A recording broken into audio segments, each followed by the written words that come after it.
By way of introduction, my name is Jack Reese. I am the co-founder and currently chair of BIDEM. I'd like to pay my respects to elders of the various lands that we're meeting on today. I'm coming to you from Brisbane, or better known as Meanjin for Mob, the traditional owners of the Yagara and Turrbal people. Nat, I'll let you introduce yourself, and where are you coming in from today? Yeah, I'm coming in from Warramai Barre or Warramai Lands. So that's on mid-north coast, New South Wales. So just south of Foster, about 20 kilometres south of Foster. For those that aren't familiar with that, it's 3 hours north of Sydney, 8 hours south of Brisbane, I'd say. What I want to yarn to you about today, Nat, is Indigenous Business Month. It's October, and every October of every year, we come together, First Nations businesses, entrepreneurs, organizations, partnerships, not-for-profits, and we celebrate what we call Indigenous Business Month. TRIMOB, we've seen grow rapidly over the last 12 months. Nat, if you could touch on the work that you do, and more importantly, the impacts that it drives. And for you, what do you look for in a strong partnership, especially when it comes to working with other mob businesses or even community groups? And I'll just add one more in there. Organizations that you also work with are organizations such as Ironman, Global Presence. You were recently at the first time, correct me if I'm wrong, the first time a World Major Marathon has been held in the Southern Hemisphere, and you were front and center. How do you find those sorts of relationships and partnerships that you work with? Yeah, Braz. Firstly, thanks for having us, Jack. As I said, I'm on Warramai country. My name's Nat Heath. Firstly, very proud Noongar man and Marujara man as well. So for those that don't understand the context of those two groups, Noongar people are a collection of Aboriginal nations on the southwest corridor of WA, and Madu people are Western Desert. So for those that have seen the movie Rab Proof Fence, those three sisters, or the two sisters and the cousin Gracie, they come from Madu people. My family grew up in Freo. Grandfather moved over to the East Coast, and I guess our lineage has been here. So born in Sydney, but grew up here on Warramai country. I founded an organisation called TRIMOB, which is a non-for-profit registered charity, but most importantly, more, I guess, a for-purpose organisation, 100% mob-led. So got 6 deadly board of directors, which, Jack, you've just joined as one of them, and have a really great mixture of 5 Aboriginal people. Well, actually 6, because Nadine covers both Aboriginal and Torres Strait Islander heritage, and 2 Torres Strait Islander people. And so, yeah, 100% mob-led. And what we're about is improving our mob's health and well-being using sport, predominantly swimming, biking and running, and triathlon, and really breaking down barriers that have historically prevented mob from doing it. Those main barriers being you can't be what you can't see. So our people have traditionally not done that. And part of that is because the huge barrier of where events are held aren't necessarily where our communities lie, but it's a really expensive sport too. And in Australia, for some reason, running is being quite a white sport, but triathlon particularly very white sport. So we're about breaking down those barriers and providing an opportunity for our community to participate in the sport, and really bringing what we see as a bit of deadliness to the sport too, and a bit of life and exuberance into it, and really bringing our culture at the forefront as a part of who we are. So culture and community underpins everything that we're about, and it's really trying to take what are individual sports and make it more of a community and team feel, which really I think resonates for us as mob. But I guess to go to your question around partnerships, what do we look for? It's interesting, Jack, because when we started, it's a hard slog, particularly as a charity, and not necessarily myself having a high profile at all. The interest to get partners on board is quite slow and quite a long slog. And you have to really convince people of what you're trying to achieve. And often found in the early days, a lot of people like the idea, but they're like, I just can't see you getting mob to do this. I can't, why bother? You've already got NRL, AFL, netball, boxing, like just stick to, sort of stick to, that's what you do. Yeah. But I just didn't really agree with that philosophy, and I had seen the impact and power that the sport had on me. And that the sport has people of huge influence that participate, non-Indigenous people. A lot of those people come from high executive roles, CEOs who have never really had much to do with First Nations people. So I really felt if we could get ourselves in a space, it could really change the landscape and the lens of the way people saw us, but also open up potentially, a range of opportunities. What that might look like could be very different. But yeah, I think, when we were looking for partnerships, it's, I guess today, and even right from the get-go, it was really about partnering with good people and good orgs, and who have values alignment, who actually believe in us as First Nations people, want to see us do well and see the positives within our culture and community. So that's probably like the most important thing when it comes to alignment, because we are a health and wellbeing organization too. Like, and my background in the sport, a lot of our alignment was with entities or organizations or brands that are involved in the sport who are about movement, which is really what we're about, moving the mob. But in looking at it from a health and wellbeing aspect, particularly early days, as I said, we kind of struggled. We did have opportunities, from sort of small mining companies, but we were really steadfast in, everyone's got a difference of opinion, but overall mining leads to a lot of times destruction of land. So we see connection to country, particularly in the sport, and looking after country and being able to participate in swim bike runs super important. So we didn't see that was a values alignment. So I think we're really looking at, firstly, like, companies and orgs that are values aligned, that do good things, that believe in us and our athletes, but really looking at the core of who are those individuals that are potentially running those entities, and are they good people? I think that's super important for us when looking at partners, and wanting to do business with them as well ongoingly. That last point you just mentioned there, Nat, that the alignment, and there's so much to unpack in your time and what you just explained right now. But what I wanted to, I guess, what I want to do is share the story, so people now understand TRIMOB and who you are and what you're about. Can you give me, and you did touch a little bit on it, around people saying, hey, stay in your lane, you've got this, you've got this code, you've got that code, and I that that really lights a fire in my belly, because it was quite similar with Biden, what you went through at TRIMOB. When you start something and you have this idea, and that's what it is. It's an idea. Then you go into execution phase, and you're asking people, hey, we support this, will you back this? And short of pats on the back, that's really all you, by the sounds of it, that's really all you got. But we understand how business works, and there's the cog that we need to move, and what I'm referring to by the cog is the financial side of it. But then forever standing beside the financial cog, for what I believe for mob businesses, is our impact cog, and the two always coexist. So with that explanation, bear with me, sorry, Nat. So with that explanation or context, can you take people on the journey, dare I use that word, journey, from the very first, the genesis of TRIMOB, maybe the first meeting that you had where you were denied, or you were told, no, stay in your lane. You were told this, you were told that, because I truly believe that lights a fire in my belly. I think it would light a fire in your belly. But what I'm trying to achieve, Russ, is take us on that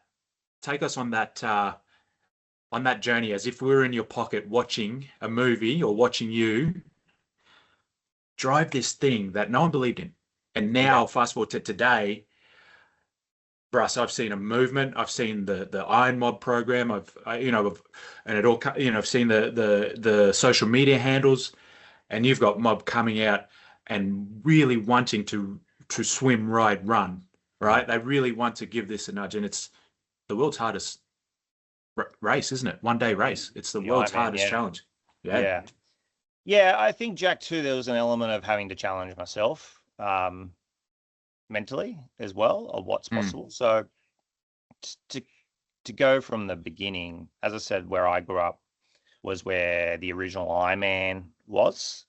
So I used to go out as a kid on the course, the bike course, and watch these individuals participate. And there, for me, I was kind of fortunate. There was three men who I grew up doing nippers, and there was three men who were in the surf club, not Indigenous men, but were participating in it. So, and I had a connection with them. So because I could see them do it, I thought, well, they're no different to me, except they're old men at that time. But like there was a connection. But it was really, you never saw mob. And in 2011, I did my first triathlon due to like this illness the year prior. Yeah. And I started participating in it, and, that quickly led to a succession of different goals. Like I wanted to do a marathon under 3 hours. I wanted to do an Ironman. I wanted to qualify for Kona, which is the Ironman World Championship. And I was fortunate I was able to do all these things. But I was very much on this very selfish endeavor. Yeah. And I was working in Aboriginal mentoring with high school kids at the time. And a lot of people would say to us, oh, you should talk to the kids about what you're doing. But I also had my own mental challenges where I was like, oh, kids aren't interested in what I'm doing and mob's not really that interested. I'm a bit of a weird outlier. So I think I had my own, I guess, mental chains that I had to unlock around our mob as well. But sort of, I guess, 2019, I had been participating in the sport now for just under 10 years, and more mob were coming up and asking questions, showing interest. And I was at an event in 2019, it was the half Ironman at Western Sydney. And I was in a team, it was called Team Fusion. We had a few sponsors and whatnot. Did it was great. And after the race, I came second, I think, in my age group, qualified for this world championship. But there was an arty girl there too, and her name's Sharon Bolger, Auntie Sharon. She's from Victoria. And met her, and she's a black fella. She was like, yeah, I used to do the sport in the 80s. There was a couple of mob, but not really. And then she had kids, went away. And wow. I remember I drove away from that event and I was like, that's it. We need to have like our own team, or create a team that we can, like at first when I drove away, I was like, oh, I really wish I had a kit that represented us and our mob. And that would, I guess, give like a fulfillment of who we are and our identity, and challenge also people who probably had never seen blackfellas at this very white spot. Like, oh, there's a couple of blackfellas doing this. And so at the end of 2019, was kind of like workshopping this idea. 2020, actually, the first ever meeting I had about TRIMOB was here on this back deck where I am. And it was with a few people who had started participating in the sport or wanted to participate. But it was interesting. Everyone had wanted it. Those people that were in that meeting wanted to do something, but there was a couple of people like, oh, we need a business plan. Like we need to work out how we make revenue. And I was like, I don't think that's what it's about, making revenue. We don't need a business plan. We don't even know what it is. Like just let the mob sort of direct what it should be. So it really just started off as an Instagram page, Bruz, which was around just encouraging mob to get in it. There was no structure. There was no plans. We created our own triathlon kit and cycling kit, like with our own artwork. Shane Cook was our first artist. But so we never were seeking anything. We were fortunate, like Budgie Smuggler, who I'd worked with, Adam Linforth, who's done a lot with mob. Over the years, he was happy to help, which was just like through discounted merch and whatnot. So we were able to like sort of sell a little bit of merch, make a tiny little bit of money, which we could then sort of put back into the entity. But that was really like 2021. So we became a registered triathlon club. which was an Yes. incorporated association, and we were one of the first, one of two nationally based triathlon clubs, so it didn't matter what state or territory you're in. But at the same time, bros, COVID was like in full swing, so Yes. events weren't really happening. So it Yes. was very like sort of, we were there, but we weren't necessarily doing a whole heap. Yep. But more and more were getting interested. And for instance, one of the girls who I'd worked with back in 2019, who you've also worked with, Corinne Morton, she Yeah. was like, she was there when I was first designing the logos, which were Wow. horrific. But she's like, oh, how do I get involved? What are the programs? And I was like, oh, there aren't really any programs yet. It's just like an ideology just to try to encourage mob. Wow. And then it was actually in 2022, I was commentating at Ironman Oceania, and I, by that stage, had done, I think, 6 Ironmans, brother. And, Yeah. you know, I was fortunate. I trained really hard. And I was sort of more at the front end of the race. And I think it kind of lost sight of, you know, the different people that do Ironmans and ages, athletic ability, size, shapes. And I was watching this race, and there was, you know, people of all different abilities doing this event. Yeah. But no mob. And I just remember Yeah. leaving that event going, there's just no reason why our mob can't do this. We just need like a structure and a program to support mob to do it. Yeah. And so I walked away from that meeting, and I was like, that's it. I'm going to set up a program and called it iMob, where we're going to support mob over a 14-month journey, where they get coaching.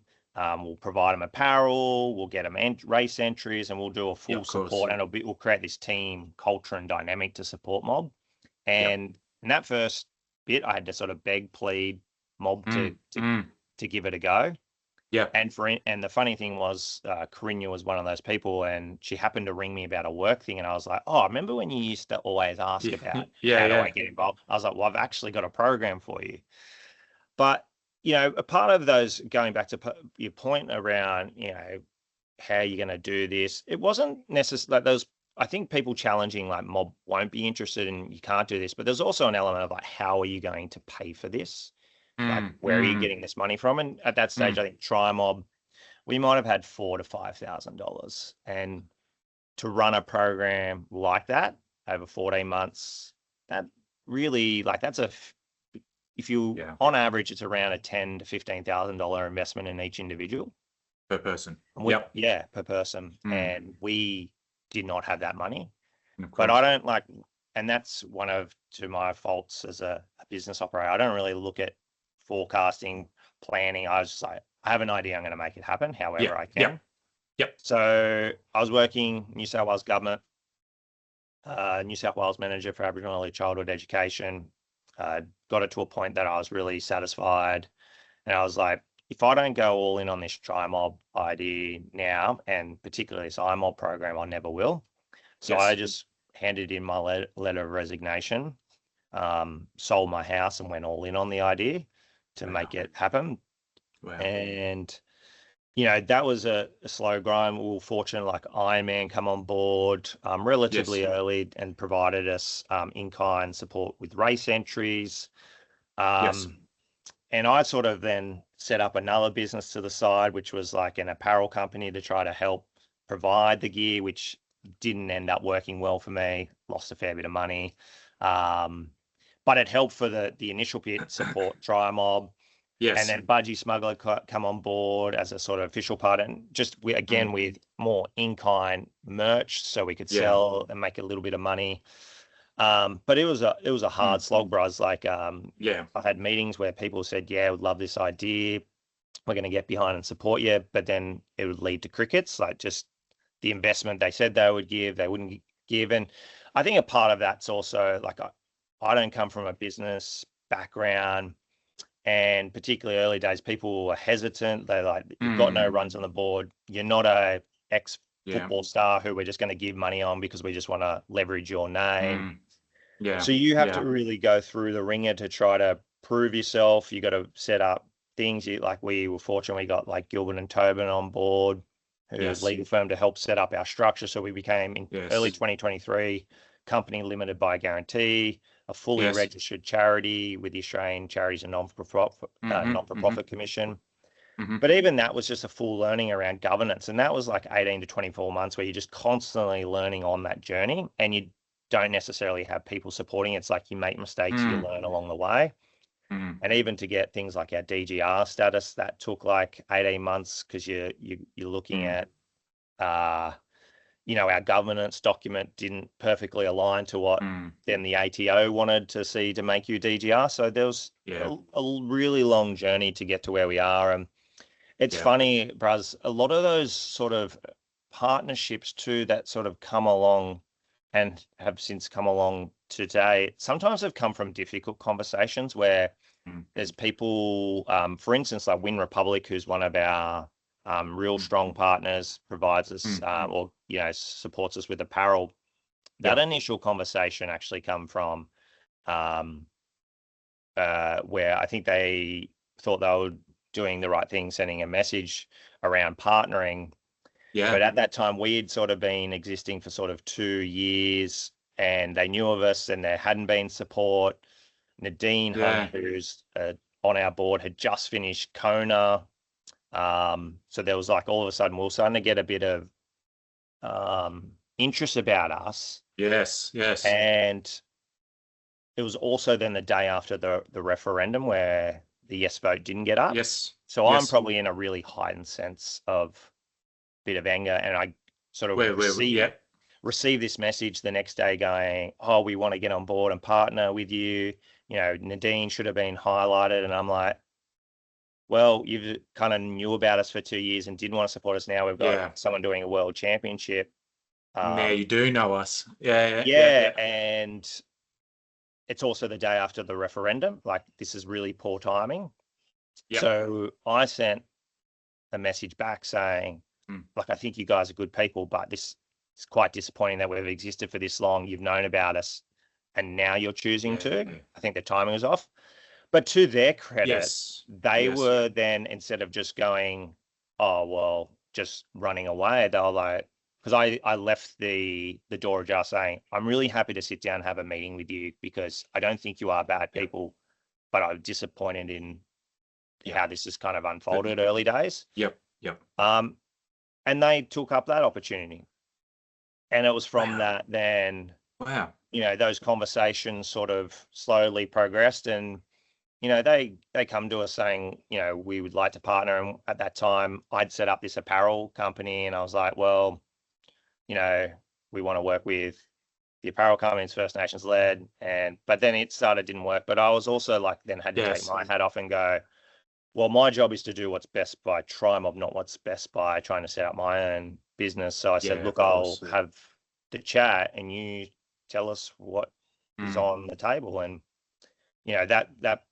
it's funny, from that uncomfortable conversation, I think for them and even for me, like, a really good relationships come out of it. So I think, it's been interesting. Like, even today, we're still trying to, we've had no big corps come on board. We've had no government money. So a lot of that money has come from, we've had one grant that was successful through Lululemon, but a lot of it's come through just very small, like, partnerships and relationships, a lot of grinding. But it's been a really cool journey and something I'm really proud of, to get to where we are and the growth that we've taken. But really, the most important thing was never losing sight of what it was always about, which was about having positive impact for our mob. And, in going back to that first IMOB group, they all finished, which, when that last person crossed the finish line, you kind of like, the financial sacrifice and the investment, personal investment into it was all worthwhile. And, it took Braz like only, so if you think about it, TRIMOB started in 2020. I was full-time from 2023. I got my first pay slip from TRIMOB in March of 2025. So that's, you think of it like a 5-year journey, and 2.25 years full-time without any pay.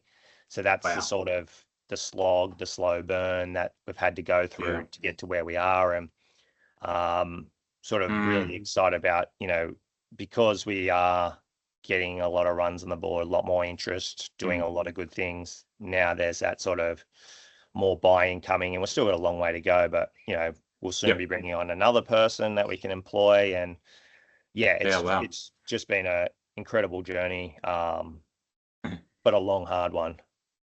Of course. I mean, don't want to sound cliche or corny, but it's always the path less walked is the most rewarding, right? It's and I feel like if I from similar experiences, Nat, you actually don't learn or know that till you walk it. Would you agree? Yeah, 100%. Yeah. 100%. And that's the interesting thing. I think what is one of the big challenges is, particularly in our space, is unless you're well connected, like what I've come to learn in this, particularly in the business side, it's nothing that you deliver, it's who you know that gets people on board, particularly early days. I think you've really got to go above and beyond. It's kind of like the old historical context for our mob, where if you want to, I'll tell a story about my Auntie Joan. She set up an Aboriginal health college, but she learned at a young age. She was in this community event, went in this running race, and she went ahead and won it. And when she was going up to collect her winner's thing, she'd turn around and she saw all the girls back at the start line again, and they went to run the race without her. So she quickly sprinted back, jumped in the line as the gun went off, went and won it again. And for her, it sort of learned that she had to work twice as hard to get to the same sort of recognition. And I think when you aren't well connected, foster public school or foster high school kid, it's not like we're going to private schools where you've got all the sort of the rich and the famous as we get older, not an ex-professional athlete. So you've got to really prove yourself over and over again and work hard to get those relationships and connections. And then you're constantly, while trying to build those relationships and connections, you're also then checking and balancing, are these good people too as well? So it's like this double-edged sword where you don't want to jump into bed with anyone, but you're also you're doing your best to try to get those connections and learn along the way. So it's been a fascinating journey, but something that's I think would be super powerful for a lot of mob to almost have like a support structure or an organization that actually helps educate people who, whether they're setting up a registered charity like ours or businesses, because it's for a lot of our mob, it's not something that we are multiple generations going through. Like for a lot of us, like probably yourself, Buzz, you're first generation business owner. So it's you're learning on the fly, and sometimes that's fantastic. But then if we make mistakes, that can be like, people just go, oh no, we gave them a chance, that's it. So having that sort of support structure around would be super beneficial. I think, I guess, going to the point a little bit around, Indigenous Business Month, where there's obviously people can, procure Indigenous business support, and that's, super important. But sometimes it's actually leaning in and going, how can we support and uplift your organization as well? Like, what can we do to support you structurally? Because the one thing that our mob have got, we've got all the community connection, cultural context, lived history, lived experiences. Sometimes we don't have those, whether it be governance skills or procurement skills. So how can other orgs help uplift and build us up? Or definitely not speak on our behalf, but give us the microphone to be able to be seen, to be heard. So elevating. So I think those are super important things. Love that. Because a question I was going to ask you is, how do businesses engage, but engage respectfully, engage for the right reasons? And I think you just hit the nail on the head there, Nat, around we TRIMOB. Nat knows the story. Just let me tell the story. Yeah. And in the true theme of Indigenous Business Month, which is the strength through collaboration, you touch on what I believe were a few bits and pieces, a few facets of your story just now around how, although timing could have been better, it's the learnings that we take from them as well, and to share that story, I guess it's educating the market. Yeah, it is. And I think it's also having patience with, I think the difficulty thing, and it's even like we probably do it as individuals, is you see a problem, you just want to fix it, right? Yep. Yep. Which Yep. may be good for that day, but it's not really investing or fixing the issue long term. And I think sometimes people come in and go, oh, you should do this, you should do that. And, you know, for a long time, mob have been spoken to, not with. And sometimes it's like, we need to probably like sit down with people and go like, these are the things that I'm struggling with, like, and getting advice instead of sometimes like you got to build that relationship. So people will come in with the right intention, but going, why don't you do X, Y, and Z? And you're like, I don't want to do X, Y, and Z. I'm over here trying to do A, B, C. So sitting down with people and actually listening to what we need and what we want help and guidance with. And then over time, like if sometimes you got to take people on a journey too, and like empowering them. And sometimes we can't see what we need to see yet. But if you, I think sometimes speak at us, we'll never hear it.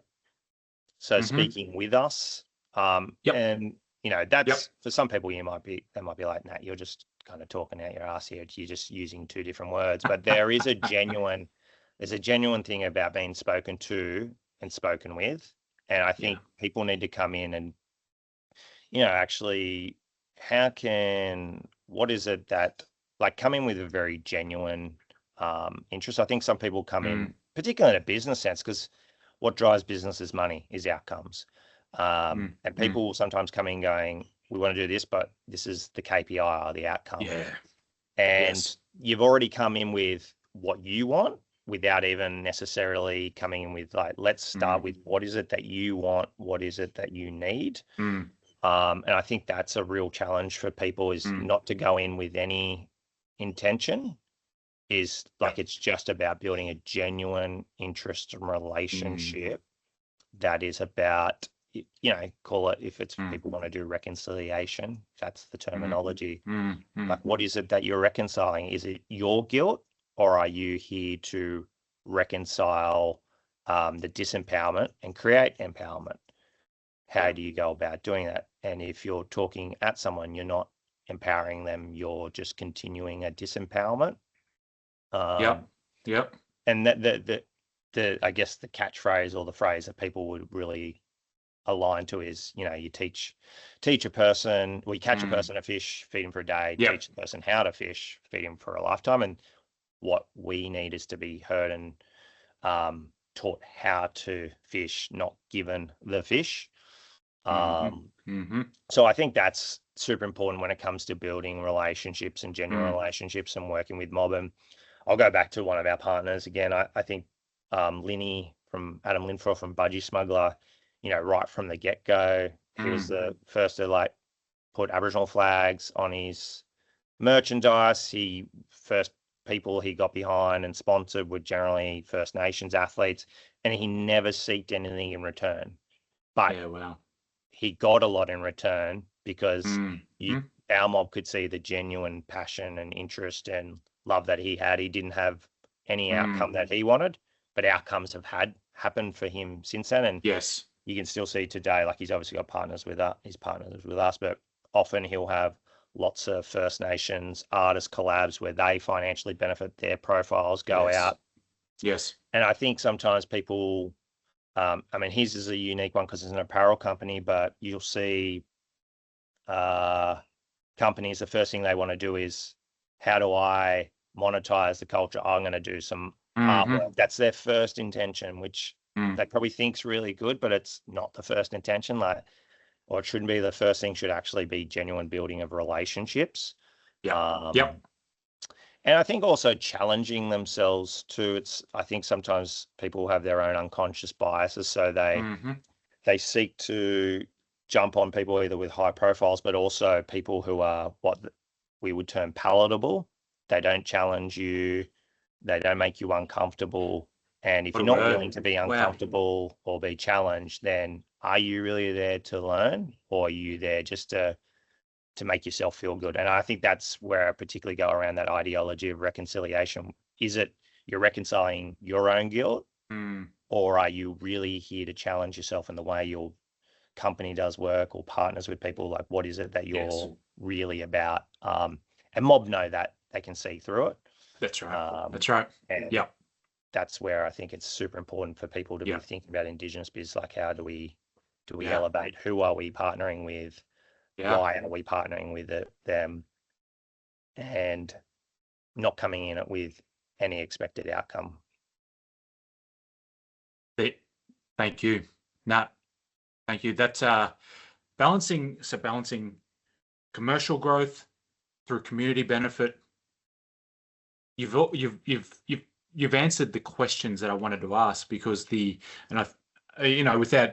rehashing it, one of the questions I wanted to ask was, what's some advice you can give to businesses, organizations who would be looking to partner with other organizations such as TRIMOB?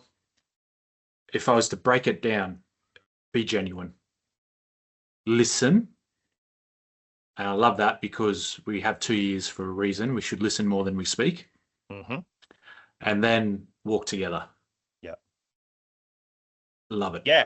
And sometimes it's the walking together is walking behind too. There's a great Nelson Mandela quote around leadership, which is in the way that a person herds sheep, they don't stand in front of the sheep and walk. They stand behind the sheep and guide. And I think that's a big part of building relationships. It's not being out in front and going, follow me. It's actually leading and walking, and sometimes from behind.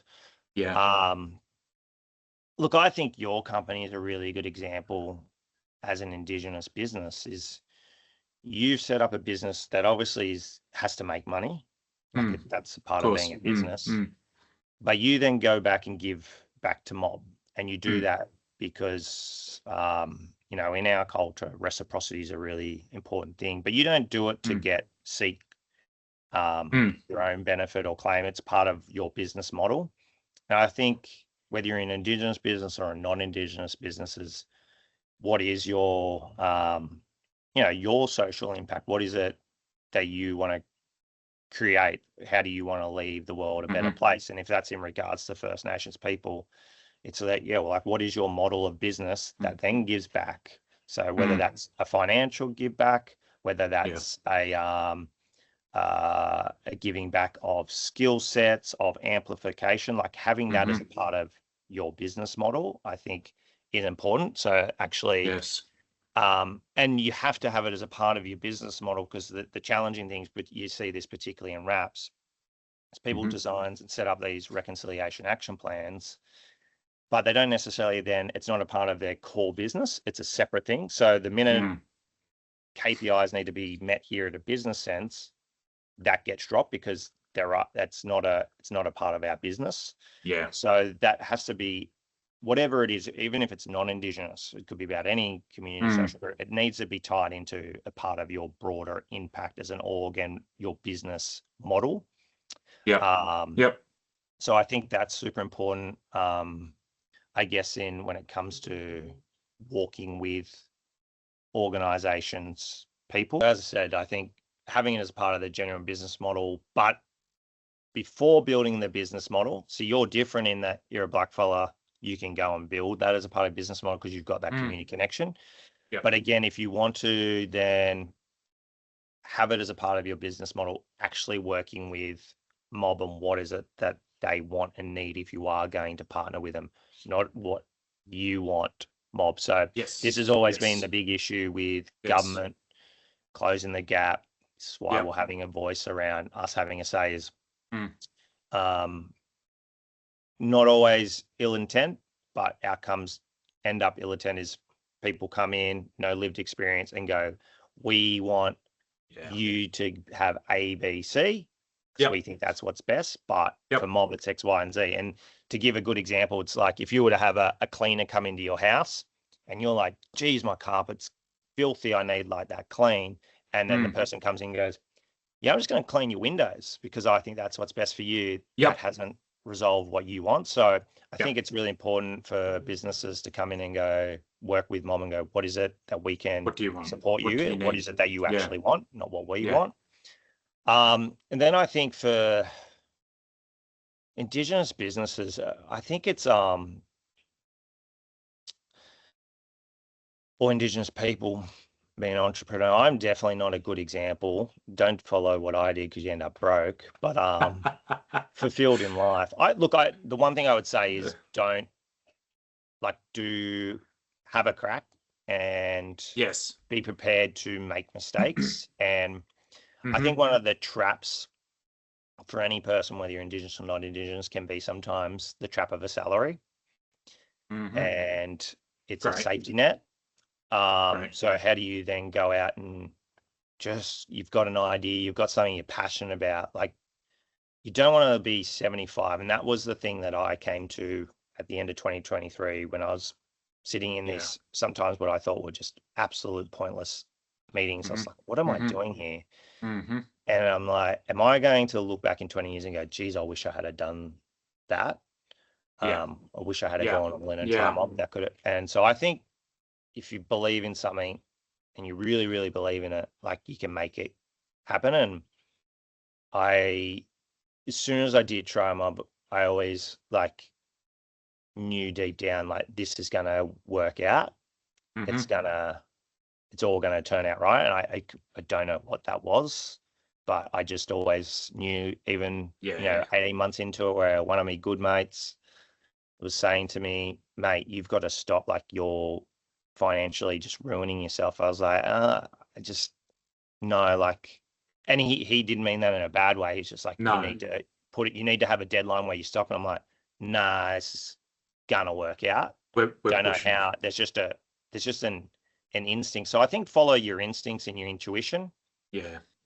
I also think being open to learn too. I think sometimes I know something I struggle with, and maybe some other mob might as well, is going back to, it's not what you know, it's who you know.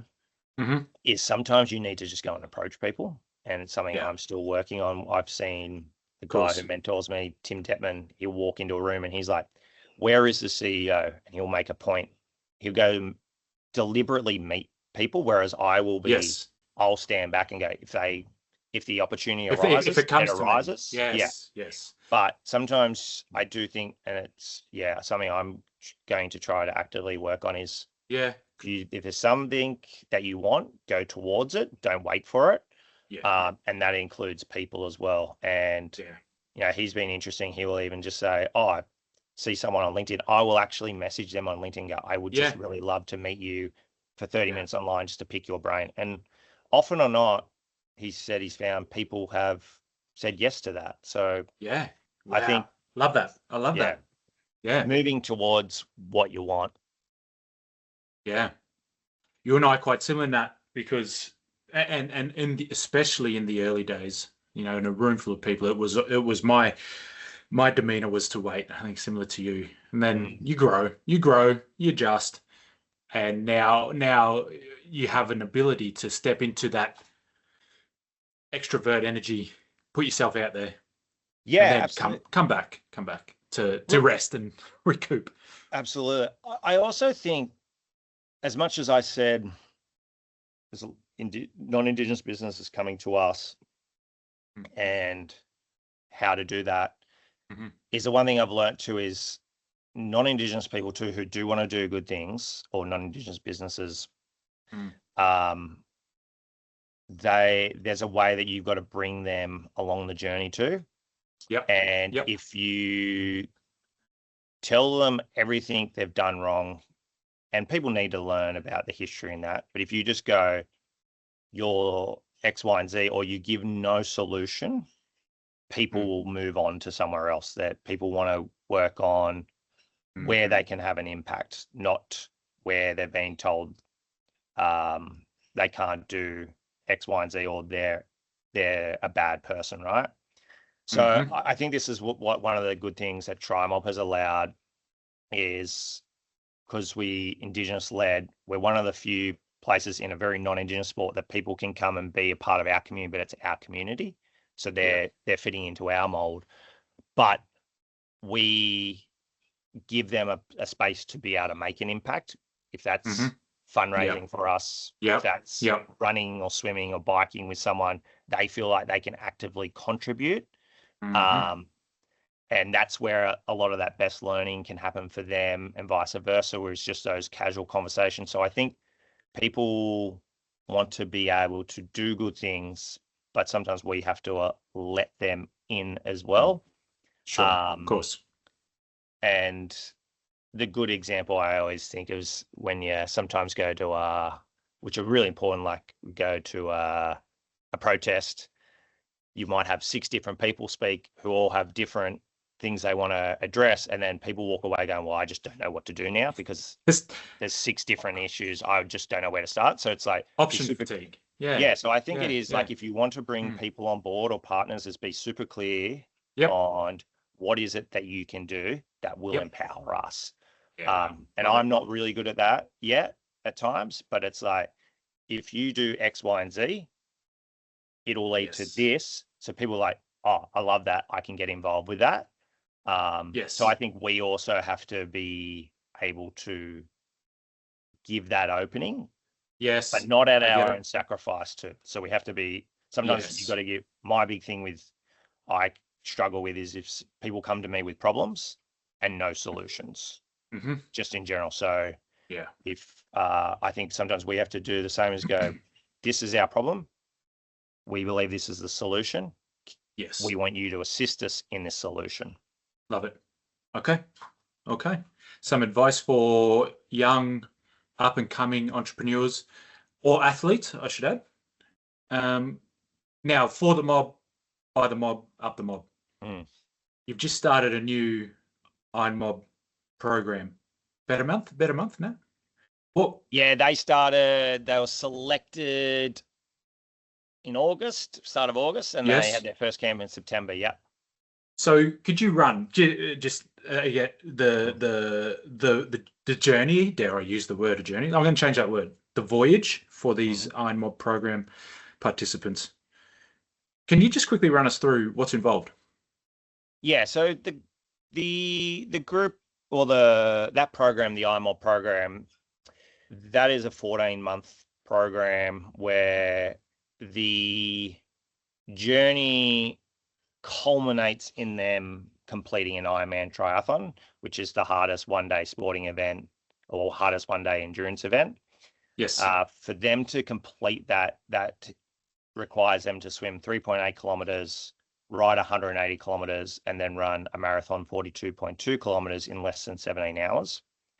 And this year's group, we selected 8, 4 men, 4 women, always have 50% female participation in our programs. And essentially how that works is, 7 of them have never done a triathlon. One of the ladies had, but by her own communication would say she was really unfit, and really, had a child, single mother, trying to, I guess, get herself back to being a healthy human being. But what's involved is they will attend 6 camps across the space of that 14 months. So we bring the mob together, and those will be based around either training camps or events where we slowly scaffold or scale up the intensity or the difficulty of the events. And it's funny, Bruz, when I first started that program, the outcome I thought was mob do an Ironman, and that is an outcome, but the outcomes that we've found have been so much more. It's around bringing mob together, that connection to country and community in various communities. And the way it's changed, I believe, society in some respects, particularly the triathlon community, but also even the running community. We, with that first ever group, sort of come up with this catchphrase. We were asked a question, if people see us out on course, what should they yell? And didn't really have an answer. And then a day later, we were like, it's up the mob, Up the which mob. is a really like a mantra, like a spirit of who we are, which is we're Yeah. very much about strengths-based and seeing the best in our people. But if I run past you, Jack, and I go up the mob, it's sort of like an uplift. Like it's Yeah. me saying, I see you, I believe in you. And your response is then to go, yeah, up the mob, like I'm Yeah. going to lift. Wow. Love it. I love it. Yeah. So, we've Mm. had, when we started that program, we knew of, at the time, we only knew of 8 First Nations people. We've since Yes. found 13 because there's been no records of No. First Nations participation. Yeah. Of So course. we know 13 First Nations people had done an Ironman prior to TRIMOB and prior to that program. And since then, we've supported in less than 2 years another 13 people through our program to complete their first Ironman. And that's also then had a ripple effect with other mob have done it too. So we're now at 29. And we've just started working with our next group, which you were talking about, which Yes. is Iron Mob 3.0. So they have completed their first camp. In a couple of weeks, they'll be doing Noosa Triathlon, which for many of them will be their first Yes. Of proper course. triathlon, Olympic The big one. distance. Yeah. And so then they will, that we provide them, they get one-to-one coaching. We provide them all their merch. We pay for entries for flights, travel, accommodation, Yeah. Wow. equipment where we can, and various sponsors support us as well with that. And their journey the end goal for them is to complete Ironman Western Australia in December 2026. So quite a long journey, but a part of why you need 14 months, I really think, particularly if you're new to the sport, to build up, to do the Ironman. But also a big part of what we want to do is, and it may not always stay for them in swim, bike, and run, but actually build up the lifestyle choice of exercise. Yeah. And if you do something that's only like 6 months and try to, fast track them to do an Ironman or a marathon, Of course. people burn out. Yeah. And you don't necessarily, I think, change lifestyle choices. So it's that sort of slow burn. And one of the cool things I'll say is the additional impact beyond just doing an Ironman. And you were there, Braz. We did an event this year called the Hell of the West out of Goondiwindi. And it is a very black or white community. There's not necessarily a connection. So you got mob that are in Goondiwindi, but just across the border in New South Wales, you got Boggabilla and Toomala and Moree. Yep. When I did that event in 2016 and found it really strange because you drive through Boggabilla and Toomala to get there. Didn't see one Indigenous person at all. I saw it during the race day, I should say. The day before, I saw a couple of kids up near the river, but that was it. Yep. Come back in 2023, which we just started the Iron Mob program. So, we had myself there. I was doing I got some commentary work, did the event. We also had Lisa Leon, who was in the program. Then we had 2 non-Indigenous people who were members come and do it. So all of a sudden there's like, just a sort of sign of some blackfellas. And I went and did a bit of a chat there around TRIMOB, what it's doing. And with one of the organisers, we'd organise a couple of the young fellas to come and do an acknowledgement at that sort of chat. But so that was the first sort of like, okay, a little bit of First Nations perspective. Came back last year, and then we had a few more mob. We connected a local fella there, come and did like a smoking ceremony with our guys who were participating. Still only like a few Indigenous people. Ambrose Killian then come, who's black fella, who's one of our artists. He was the first overall age grouper. So all of a sudden, super fit guy. And a few more mob.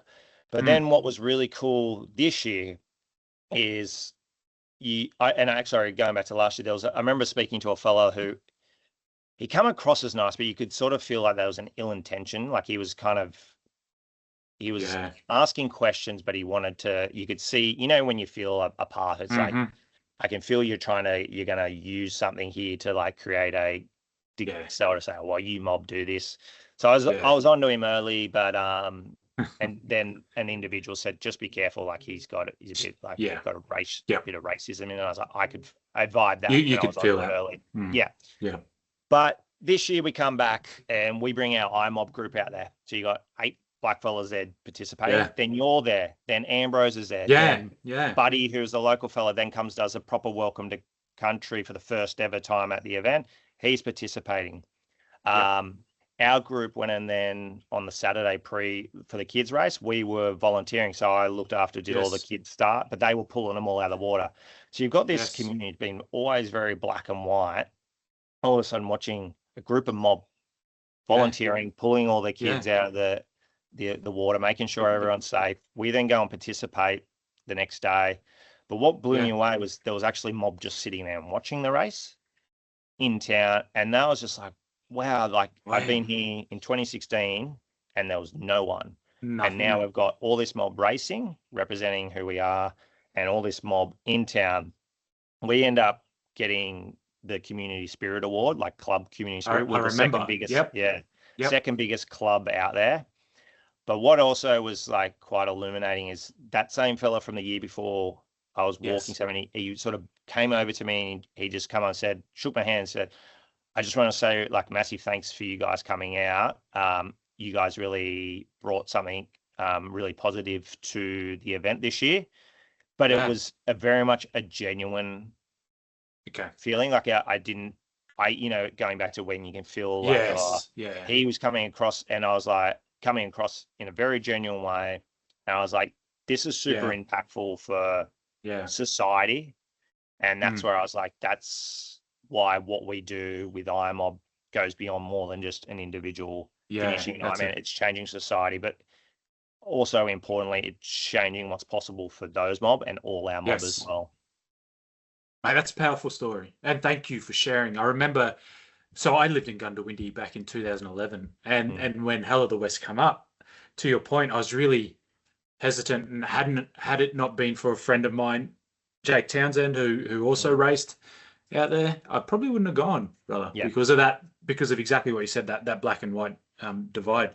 Yeah. I didn't notice, because I was in the hurt locker.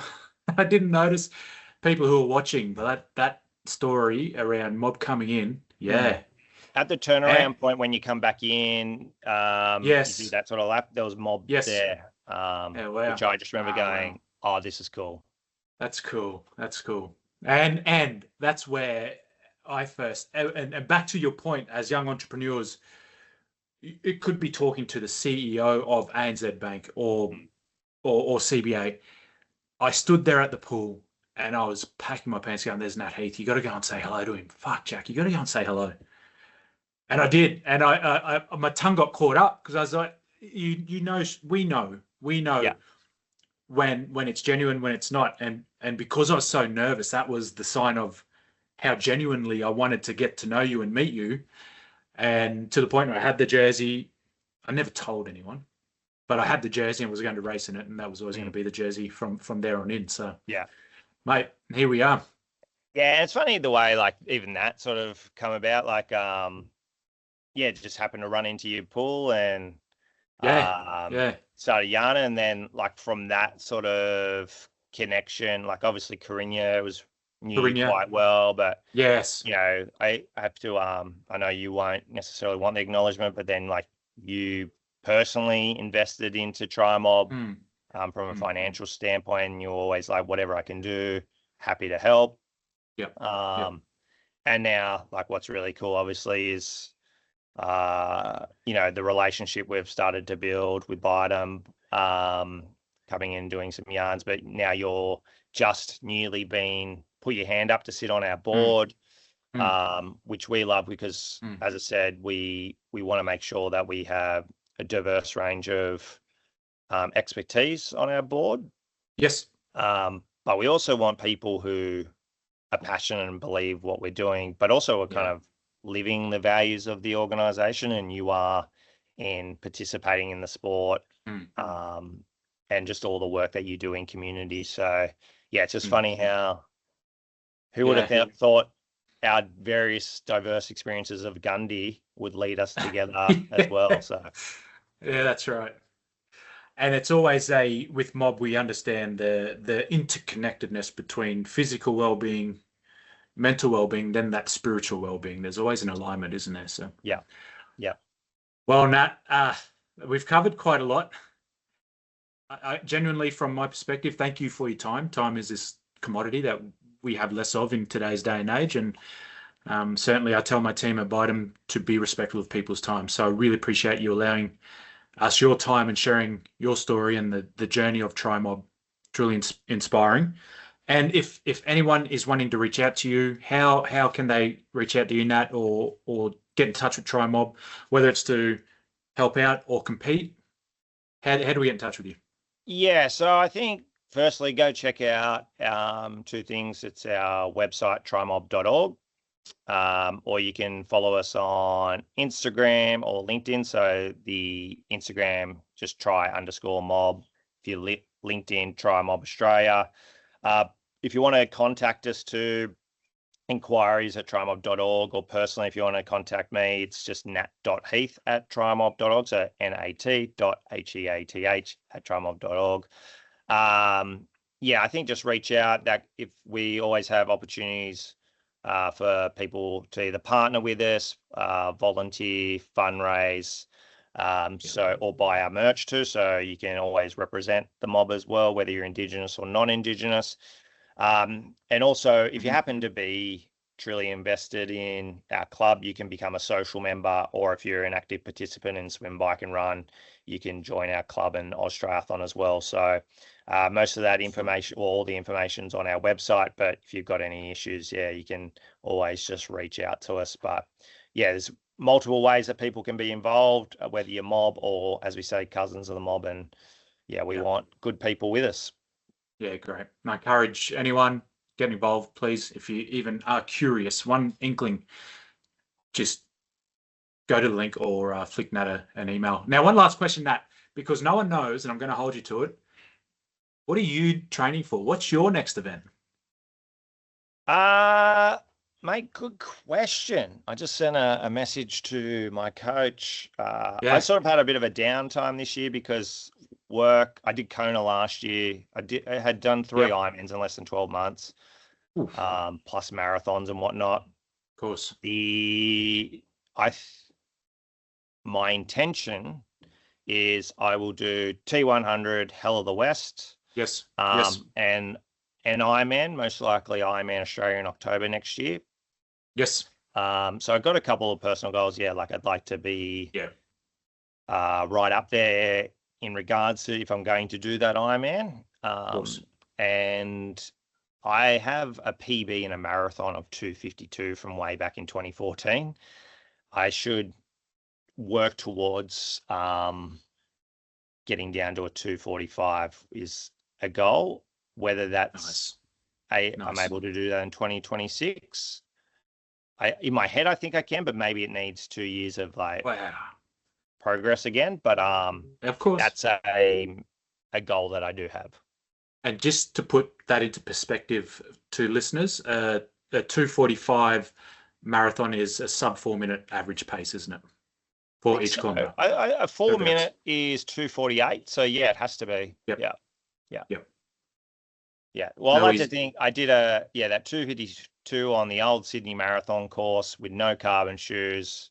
Yeah. So I was also a lot younger, but so. Yeah, true. All right, brother. Thank you for your time. No, thank you, Jack. Appreciate it.